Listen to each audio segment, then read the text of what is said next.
মে দিবস উপলক্ষে তীব্র তাপপ্রবাহে শ্রমজীবী মানুষের মাঝে বিশুদ্ধ খাবার পানি ও বিস্কুট বিতরণ করেন এসকেআরপি গ্রুপ। রাজধানীর কাকরাইল এলাকায় কার্যক্রমের উদ্বোধন করেন এসকেআরপি গ্রুপের managing director CEO Mohammad Nazmul Islam. গভর্নমেন্টের পক্ষে একা কোনো কিছুই করাই সম্ভব না। প্রত্যেকে যদি আমরা কন্ট্রিবিউট করি তাহলে কোনো সমস্যা থাকবে না। এসকেআরপি সবসময় তার কর্পোরেট রেসপন্সিবিলিটির অংশ হিসাবে সবসময় এই ধরনের কাজগুলি করে আসছে, ভবিষ্যতেও করবে। আমরা পাশেই এখানে একটা পানির মেশিন লাগিয়ে দিয়েছি, যেটা দিয়ে প্রতিদিন প্রায় 200 জনকে প্রতি ঘন্টায় প্রায় 200 লোককে পানি সরবরাহ করতে পারবে। সো এইটা আমাদের বছরব্যাপী এটা অব্যাহত থাকবে ইনশাআল্লাহ। উপস্থিত ছিলেন এসকেআরপি গ্রুপের অ্যাডভাইজার খন্দকার আতাউর রহমান।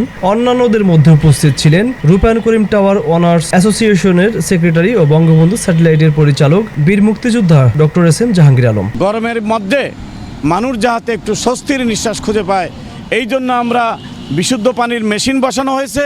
আবার বিশুদ্ধ পানি এবং হালকা মানুষকে একটু আমরা আতিথেয়তা করার চেষ্টা করতেছি।